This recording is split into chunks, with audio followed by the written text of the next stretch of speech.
Since the 1960s, women have had the right and more often responsibility of taking birth control. This might all change according to Dr. Sab Ventura as he advances in his development of making a male contraceptive pill. It's no secret that sex is constantly surrounding us in TV, movies, and advertisements, which makes it obvious as to why abstinence is not usually a realistic contraceptive option for most people across their entire lifespan. So, it's no surprise that over half of Australian women have had an unplanned pregnancy, and 1 in 3 Australian women will have an abortion at some point in her life.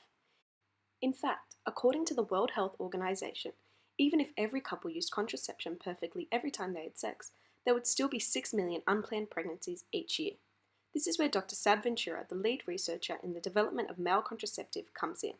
Okay, so the idea we have is that we want to interrupt the message that happens from the brain that goes down to the particular parts of the body that are important to move sperm from where it's normally stored, from where it normally has to go to be ejaculated. So then when ejaculation occurs, there's no sperm coming out. Well, I think there's a great need for it because even though there's very good female contraception, there's still about 75 to 80 million unwanted pregnancies per year. And as for side effects, so far in his research, Dr. Ventura has reported none. Now let's take a look at female contraceptive. Women have dealt with a multitude of side effects as a result of the contraceptive pill for over 50 years. So I noticed, first of all, really bad mood changes, so I guess very emotional and that sort of thing. Water retention, so you feel heavier, I guess, bloating, changes in the skin, they were good, however. I guess also maybe slight weight gain, and also increased appetite as opposed to break weak from it. So, and also a bit of fatigue, especially on Diane. Adele has been dealing with these contraceptive side effects for over a year and a half. I kind of did get a bit paranoid about that while I was on Diane, and I got a bit of anxiety from the thought of, oh my god, do I have a blood clot now because I was on this pill, and having all the controversy regarding the pill in Europe, having it also taken off the market in France, and I just thought, oh, that's part of it, and didn't really know much more. Harry Oglos is a pharmacist at Terry White Chemist who also understands the symptoms women have had to deal with.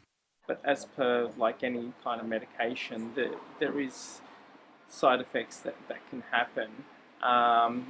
They range really from very mild to something that can be quite catastrophic, like even anaphylactic or whatever. So that's the risk you take with a medicine. You've got to weigh the benefits worth the risk.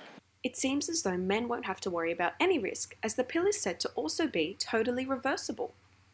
We do think it's something that'll be reversible. So if you're a young guy and you don't want to have children straight away, but you want to have children in the future, we think this would be a good option because it doesn't affect sperm development. So your sperm should be fine and unaffected. So when you stop taking the drug and sperm start coming out in your ejaculate again, they should be fine and fertile again.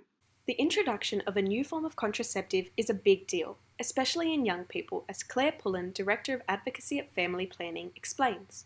I think people will be really positive about it. There's a lot of research that shows that both men and women would be happy for there to be more options available in terms of contraception. And for men, there's not a lot. It's really sterilisation in the form of vasectomy or condoms, and that's kind of it. So there's a whole lot of data that suggests, and I think everyone can understand why men would be quite excited about another option that's available to them. So if there was birth control for men, would you take it? Yeah, sure. Mainly because for my girlfriend, in the past she's had a lot of adverse effects about it. So I reckon it'd be good to see how it works for men. So I can rely on myself and have peace of mind. If I'm with a partner, and in case she's forgotten to take the pill, the pregnancy thing, and if there's no side effects to it, I don't see a reason why not to. Well, I'm not. I don't want to have a child now. Just double the chances of nothing bad happening, because besides not doing anything, there's no 100%, so guarantees nothing's going to happen. I think making women more aware of the options they have now that don't involve that kind of daily routine that's so easy to forget would be good. But yes, of course, we should also expand the range of contraceptive options that we have here. I think the more options we have, the better we're going to be able to suit everyone to what they need. We will have to wait a bit for this magical pill, as Dr. Ventura anticipates it will hit the market in 5 to 10 years.